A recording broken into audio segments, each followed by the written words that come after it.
Good morning to all of you. आज मैं female का जनरल फीचर तुम लोगों को बताने जा रहा हूं। हम लोग पढ़ेंगे क्या? फीमेल का जनरल फीचर पढ़ेंगे।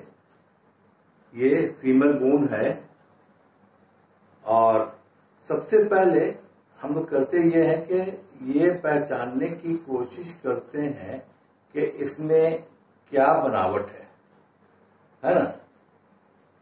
शक्ल सूरत से तो आदमी पहचान लेता है, किसी ने बता दिया कि इसको फीमेल कहते हैं, ये फीमेल है, चलो। लेकिन ये कहाँ का बोन है, कैसा बोन है, ये सारी जानकारी हम लोग आज इसके बारे में जानेंगे, पढ़ेंगे और हम लोग डिस्कस करेंगे।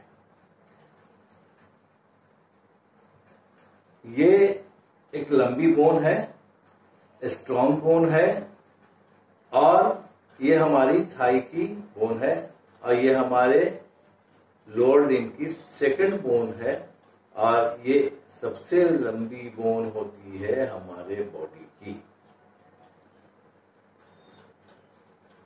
अब इस बोन में, फीमर में, हम उसको पढ़ने के लिए 3 हिस्से में इसको बांट लेते हैं। पहला हिस्सा ये ऊपर का, इसको अपर एंड बोलते हैं। दूसरा हिस्सा ये नीचे का, इसको लोअर एंड बोलते हैं और बीच का हिस्सा शाफ्ट होता है। अब मैं तुम्हें ये बताना चाह रहा हूं कि ये अपर एंड में क्या क्या चीजें मौजूद हैं। तो सबसे पहले मोस्ट प्रोमिनेंट जो है वो है हेड। ये हेड आर्टिकुलर सरफेस है, ये कवर रहता है कार्टिलेज से और हमारे हिप ज्वाइंट का एसिटाबुलम कैविटी में इस तरह से ज्वाइन करता है, जो हमारा हिप ज्वाइंट बनाता है। हेड में मीडियल साइड में एक गड्ढा है, ये गड्ढा है, देख रहे हैं, ये गड्ढा नजर आ रहा है, ये गड्ढा है। इस गड्ढे को पिट बोलते हैं, इसका नाम फोबिया भी है।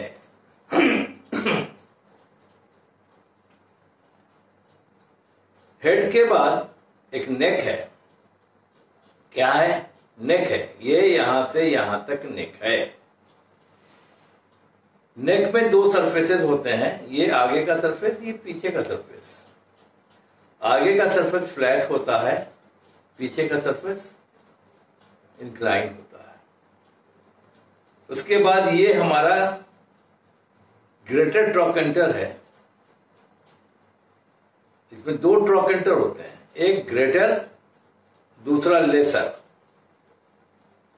ग्रेटर ट्रोकेंटर क्वाड्रिएंगुलर होता है, बड़ा होता है और ये लैटरल साइड में रहता है, जबकि लेसर ट्रोकेंटर ये छोटा होता है, शेप में कॉनिकल होता है और ये पीछे की तरफ रहता है। ट्रोकेंटर में 3 सरफेसेस होते हैं, एक ये आगे का एंटीरियर सरफेस, एक ये लैटरल सरफेस और एक ये मीडियल सरफेस। मीडियल सरफेस में एक गड्ढा है जिसको हम लोग फोसा बोलते हैं। इसको कौन सा फोसा बोलते हैं? ट्रोकेंटिक फोसा बोलते हैं। अब एक चीज जानने वाली बात यह है कि हमारा नेक ये ज्वाइन करता है शाफ्ट से, कहा? पोस्टीरियरली ज्वाइन करता है ये इंटरट्रोकेंटिक क्रेस्ट तक और एंटीरियरली ज्वाइन करता है इंटरट्रोकेंटिक लाइन तक। ये जो है ज्वाइन करता है आपस में, ठीक है। एंटीरियरली ग्रेटर ट्रोकेंटर से लेकर के, और अगर हम ट्रेस करते हुए जाएं नीचे तो हमको दिखाई देगा कि ये एक लाइन जा रही है, कहां तक? ये लेसर ट्रोकेंटर के पास तक, जिसको हम लोग क्या बोलते हैं? इंटरट्रोकेंटिक लाइन। और यही लाइन कंटिन्यू हो जाती है पीछे की तरफ पोस्टीरियरली, और जिसको हम लोग बोलते हैं स्पाइरल लाइन। स्पाइरल लाइन जाके मिलता है किससे, पीछे की तरफ एक रफेंड एरिया है लेटरल साइड में, lateral side of the bone में एक रफेंड एरिया है जिसको हम लोग बोलते हैं ग्लूटियल ट्यूबरोसिटी। ग्लूटियल ट्यूबरोसिटी जाके मिल जाता है, जिसकी वजह से ये यहाँ पर एक एरिया बनता है जिसको कहते हैं, जो वी शेप एरिया है, और पोस्टीरियरली ग्रेटर ट्रोकेंटर के टिप के ऊपर, टिप जिसको हम लोग एपेक्स बोलते हैं, वहां से एक रिज लेसर ट्रोकेंटर तक आई है। इसको हम लोग बोलते हैं इंटरट्रोकेंटिक रिज या इंटरट्रोकेंटिक क्रेस्ट। इंटरट्रोकेंटिक क्रेस्ट के बीच में एक छोटा सा ट्यूबरकिल है जिसको बोलते हैं हम लोग, जिसको बोलते हैं ट्रोकेंटिक ट्यूबरकिल। ठीक है। अब आइए शाफ्ट में। शाफ्ट हमारा, जैसा कि मैंने बताया कि शाफ्ट में 3 बॉर्डर और 3 सरफेसेस हैं। कौन कौन सा सरफेस है? एक सरफेस पोस्टीरियर साइड में है जो रफेंड है, जिसको हम लोग लीना एस्पेरा के नाम से जानते हैं। एक है मीडियल बॉर्डर, एक ये बॉर्डर पीछे की तरफ जो क्या है, ये पीछे की तरफ जो लीना एस्पेरा है ये भी एक बॉर्डर है। आई एम सॉरी, हमने शायद सरफेस कहा होगा। तो ये लीना एस्पेरा एक बॉर्डर है, इसको पोस्टीरियर बॉर्डर भी हम लोग कह सकते हैं।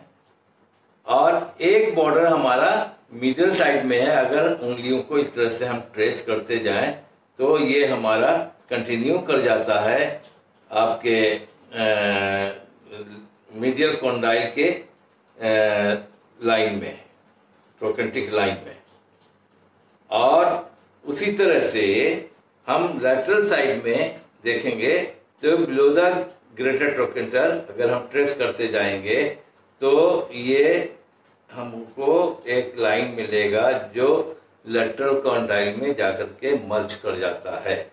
तो ये लीना एस्पेरा लगा के 3 बॉर्डर हो गया, medial border, lateral border and posterior border.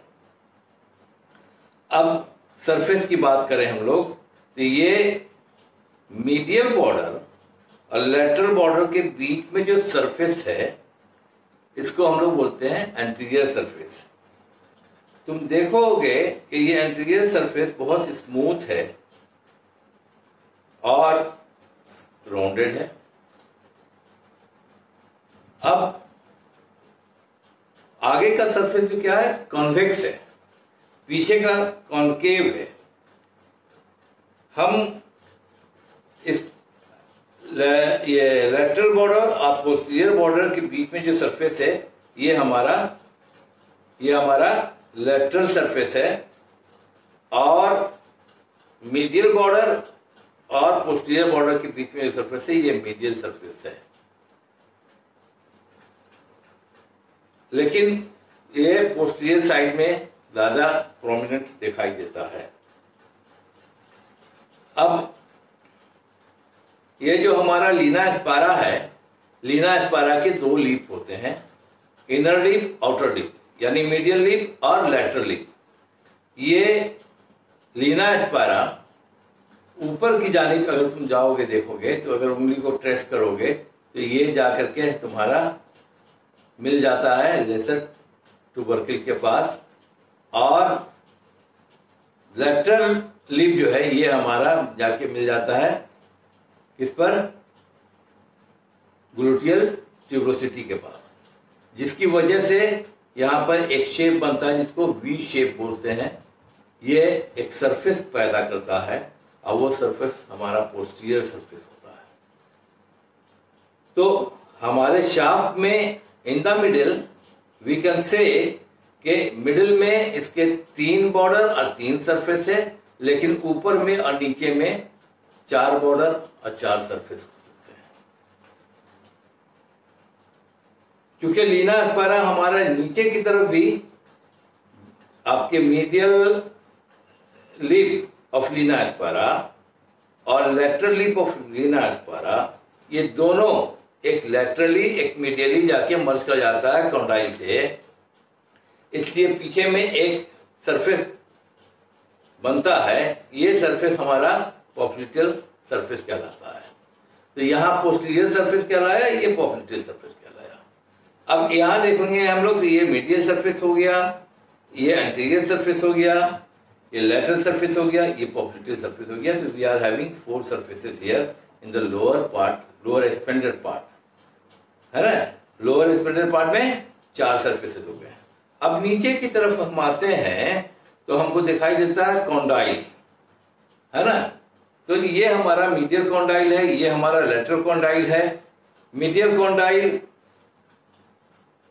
दिखने में मीडियल कॉन्डाइल बड़ा मालूम होता है, और हमारा जो मीडियल कॉन्डाइल ये और लेटरल कॉन्डाइल आगे से की तरफ से फ्यूज रहता है, एक दूसरे से जुड़ा हुआ रहता है, जबकि पीछे की तरफ से ये एक गैप की वजह कर, एक सेपरेशन की वजह कर अलग अलग दिखाई दे रहा है। इसको हम लोग इंटरकॉन्डाइलर नॉच बोलते हैं, है ना। क्या बोलते हैं? इंटरकॉन्डाइलर नॉच या इंटरकॉन्डाइलर फोसा। ये जो सरफेस हमारा आगे की तरफ है ये स्मूथ है, इस सरफेस को हम लोग क्या बोलते हैं? पटेलर सरफेस बोलते हैं। यहाँ पर पटेला हमारा अटैच होता है, और during the movement of the knee हमारा पटेला मूव करता है इसके ऊपर, स्लाइडिंग मूवमेंट को कहते हैं। जबकि anterior to posterior in both condyle there is the articular surface which articulates with the condyles of the tibia। वो टीबिया के कॉन्डाइल से जाके मिलता है, जिसको हम लोग टीबियल सरफेस भी बोलते हैं।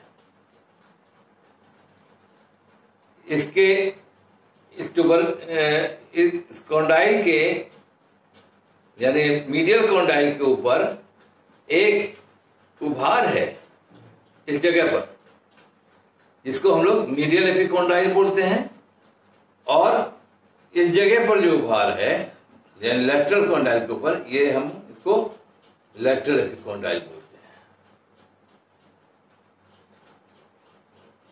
और इस बोन को कैसे पहचानेंगे हम कि किस साइड का बोन है? इसके लिए कुछ पॉइंट्स हैं। वो पॉइंट्स क्या है कि सबसे पहले कि हेड ऊपर जानी मिडिल साइड में, और थोड़ा सा फॉरवर्ड ये रहेगा।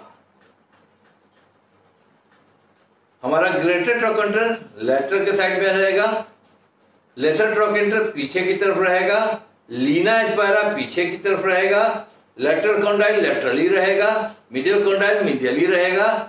Convex surface of the shaft face forward, इससे ये साबित होता है ये किस साइड का बोन है। तो ये है लेफ्ट साइड का bone, and this is the anatomical position of the bone. ठीक है। अब देखो, अगर इस एनाटॉमिकल पोजीशन को देख रहे हो तुम, तो जैसे ही मैंने इसको हैंग किया है तो ये हमारा शाफ्ट जो है ये टुवर्ड द मीडियल साइड ये इंक्लाइन कर गया, और ये हेड किधर है? ऊपर है, मीडियली है एंड स्लाइटली फॉरवर्ड है। जबकि ग्रेटर ट्रोकेंटर किधर है? लेटरली है। शाफ्ट हमारा जो है वो इंक्लाइन कर रहा है मीडियली, और ये हमारा लेटरल कॉन्डाइल और मीडियल कॉन्डाइल एक हॉरिजॉन्टल सरफेस में आ गया है। यानी जब हम नीचे में इसके कोई सरफेस लगा दें तो ये इक्वली एक दूसरे पर टच करेगा। अगर ये ऐसे रहता तो हमारा लेटरल कॉन्डाइल आपस में टच नहीं करता।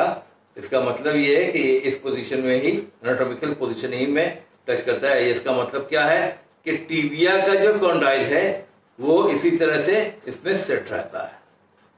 So this is all about the general features of femur. I hope you can understand it. Thank you very much.